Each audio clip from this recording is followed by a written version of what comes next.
Want to lower your risk and increase your profits in real estate transactions? Let's talk about my 3 benefits of subdividing land. Let's jump into it. In today's video, we're going to talk about subdividing land. This is a passion of mine. I've subdivided hundreds of properties over time. I've targeted them, bought them, split them up, sold the pieces in lots of different ways. You can see lots of videos going back in time about me selling the different pieces of land that I've subdivided. So it's a passion for mine because of 3 different things that I'd like to talk about. Number one, the value add. The value add of subdividing land. You can take land at one price, split it up into pieces, and sell the pieces for more than you just bought the whole for. That is a pretty cool thing to do. I don't know what other kind of asset you can do that with. And it comes down to the idea that of usability. More people can use the land when you subdivide it multiple ways. And when you subdivide it in more and more ways, the more people that can use it, the better the economics. There's lots of rules and regulations that keep you from subdividing land in too many ways and in lots of different ways and different regards. But people get creative. They start changing zoning and changing things. I'm not going to get that into depth today. Today we're just going to keep it simple. We're just going to go with the keep it simple, stupid kind of concept. Just the really basic subdividing land ideas. So in the background here, this is just a cartoon. Lot 1, Lot 2. You know, you can take a piece of property like this that's on a road, like this one here in the background, and this one has a power line. Power lines going by, and you could cut it into 2 ways. This would be your simplest subdividing of land. You're just making squares, and you can access these things off the roads. In some areas, you need to have different amounts of road frontage and permission from the local grand hoo-ha-ha, whatever kinds of things. But if you figure out the regulations in the area, you can split these kinds of properties. Let's jump into some more detailed examples in the next screen. So I've got an example pulled up in the background here, and this one, I'll put a link to this listing in the description of the video. I'm going to use this as an example. And I came up with about 20 examples of properties in different states that I thought would be fun to split. And I was going to circle around and work on them, and I just never totally got there because I got too many things on my plate, right? And so this was one of the properties. And I did this a couple months ago, maybe 3 or 4 months ago. And now, today, I had a little bit of time. I thought I'd make a video. I got a friend ask me about subdividing land, and I thought I'd make a video about this. And so I pulled out that list of properties that I thought would be good ones to subdivide, and I thought I could use some from there as examples. And I'm like, well, this list is getting kind of old. They're probably all already be sold and split by now, but maybe I thought that'd be even better examples to show you guys, right? So I started going down the list and delisted, not listed anymore, missing, gone. And so I said, I wonder how much people made off of these things. I wonder if the subdivisions that I've pictured there happened and people took them for a run and made it. And every single one of them that I thought would be good ones to subdivide that's been delisted. They're not sold. They're not trading. They're just delisted. Like the people stopped trying to sell them. We're after COVID times. It's this kind of time in the market right now. People have been asking these really high prices for stuff, and they kind of lower the price, or they just give up. You know, they take them off the market, or their real estate agent gives up. They don't want to keep listing it. They don't renew the listing, and they just don't push forward with it for whatever reason.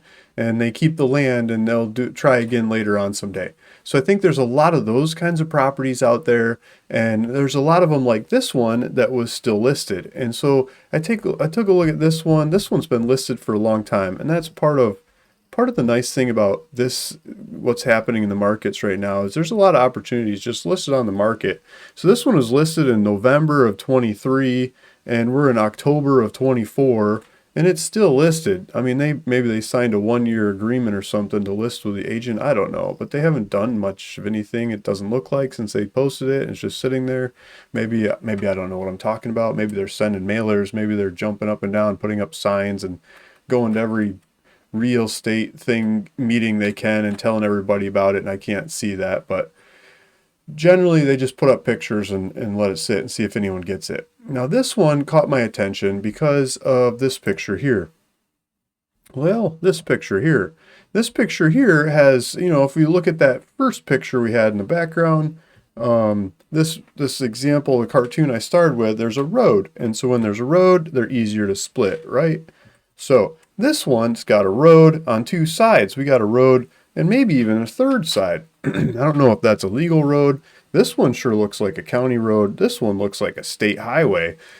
Now, lots of times the state highways are harder to get driveways on, but these guys over here got a driveway. Other people get driveways. Maybe we could still get driveways out on this highway. That's worth a phone call or two on this one. And then this road over here looks nice and easy to get access to. We could put driveways on this one. We want to make sure this one's not private. When we're checking roads, we want to make sure that the local people don't like have a whole lot of say about, no, you can't use my driveway because I don't want a bunch of people here stuff. But, so we could at least get out to this road. And this particular property is in Michigan. And the way the rules are set in Michigan, it's different in each state, right? And so in consulting and off the published screen, I talk to different people and work on different properties about the regulations, working the regulations through what the particulars are of that township or that county or that state or that region, that city.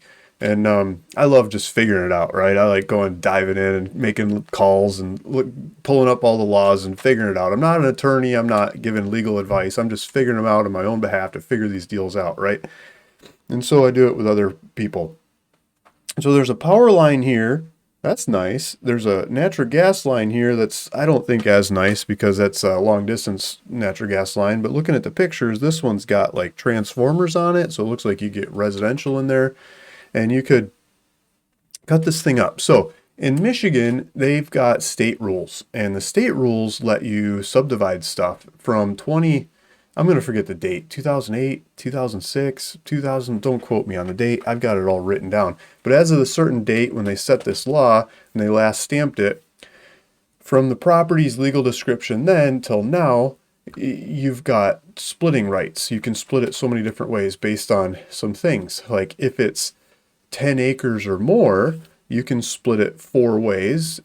And for every 10 acres over that initial 10 acres, you can split it 2 ways. And so this one's 40 acres. And, yeah, by the time you get down to it, it's probably 39.9 or something. Or, you're going to shave off a little. So it's probably 4 in the first 10, and then 2 and 2, and the next 10, and the next 10, 4, 5, 6, 7, 8. And then let's call the last one a remainder 9. So you could probably split it 9 ways without that much trouble.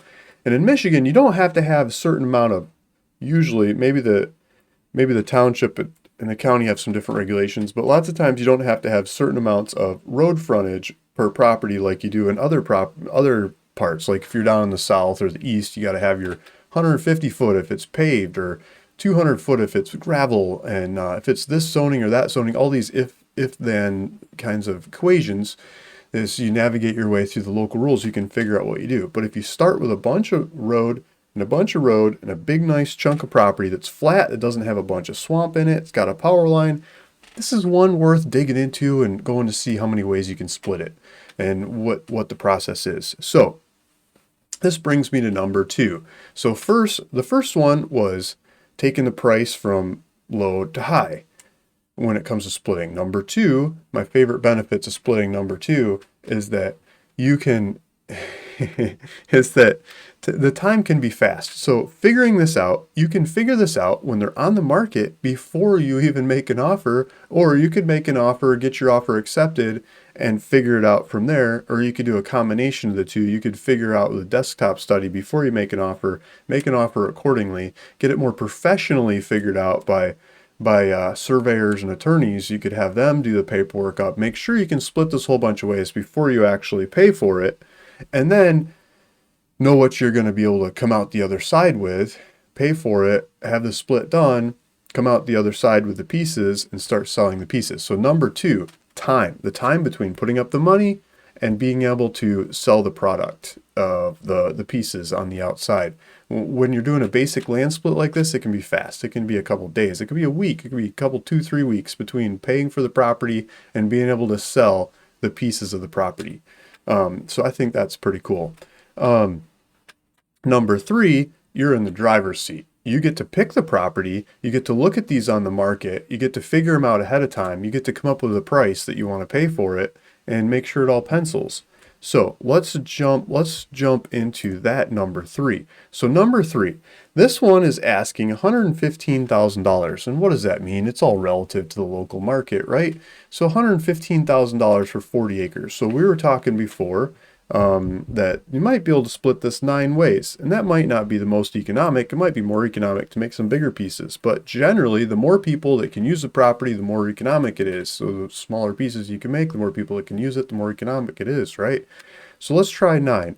So 115,000, and you might get some lower price. 115,000 divided by 9, 12 and change. Let's say we offered 90,000 or something, because that would be $10,000 a piece. That would be easier math. So, and then maybe some costs for surveyors and stuff on top of that. So let's say it was $10,000 per piece, and those would be like, what would that be? 40 acres divided by 9, four something, maybe 4 to 5 acre pieces. Got some nice pictures on here. So here's the power line. Here's what I was talking about. Here's the there's the I can't think of the transformer. It's just transformer on the pole right there. So you know it's a residential line. This is a smaller residential line running through the area you could hook the house up to. There's one on the corner, transformer on the corner. Here's the highway. Here's the side street. This isn't very far from where I used to summer as a kid in northern Michigan. These kinds of classic roads are really fun in the winter to run snowmobiles on, and you just got fields and trees. And okay, so what can you sell this stuff for? It's flat.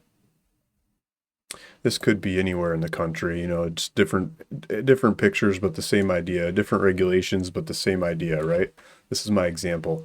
Okay, so this is Elmira, Michigan. Let's pull up another Zillow. And maybe I'll just talk through it instead of my point. No, it'll be faster for me to talk to it. Okay, so the point is, if we go look at how much the pieces are trading for, I'll try to look at them while I'm doing this. And Elmira, Michigan may not be the most voluminous of trade in the world. Might be quite dead, but I'm sure there's something there. If I can spell Elmira, E-L-M-I-R-A. Did I do that right? E-L-M-I-R-A. I don't know. It's not coming up. We'll just use the old-fashioned Zoomarooey. Elmira is over here somewhere. Elmira, right here. Zoom out a little bit. This was the lake I fished the most in here. East Bay, Grand Traverse. That's where I used to have a boat as a kid. Okay, so here's Elmira, Michigan. And this is like the thick woods of Michigan. Antrim County, High Point. There's a High Point Golf Club over here, but that's probably elevation High Point. Okay, so if we go to land, and let's just look at land, lots and land. So we want like 4 or 5 acre kind of stuff. What do we get for 4 or 5 acres? Let's get rid of the tinies. Lot size, let's do 2 to 10 acres. What do we get? $32,000, $59,000. Let's sort by price, low to high. 14 results, $20,000 for 2.5 acres. Okay, so what did I say? We can make these things, if we made 9 of them at $10,000 a pop and we offered 90 grand for the thing. So if we offered 90 grand, we got them for $10,000 a piece coming out the other side. The market, the cheapest anything in the area is like half the size of what we would be making, and they're asking $20,000. $32,000, the price starts going up from there. There's different qualities of land, and there's lots of different ways to look at it. You could do this, you could start with a higher quality piece of land, you could end up with higher quality pieces of land, but you get the idea. You could take the pieces, you add up those pieces. If we had 9 20s, it's going to be a lot more the $9,000, $10,000 pieces, right? It's like double, less some transaction costs. That's a beautiful thing about splitting land. So this is just a quick rough and dirty example of some land splits. This one's been on the market for like a year. It's been sitting there. Nobody's messed with it. And anybody could pick it up off the market. And there's hundreds of others like this out there on the market to pick up and split and do your half your way with, if you will. And that's that's back to number three. You're in the driver's seat.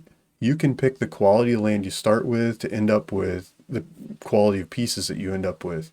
When we're sending mailers, I love sending mailers and doing data to come up with land. But when we're sending mailers, we don't get to target the exact property that we're doing it on. I mean, we kind of spray more and we get what we get.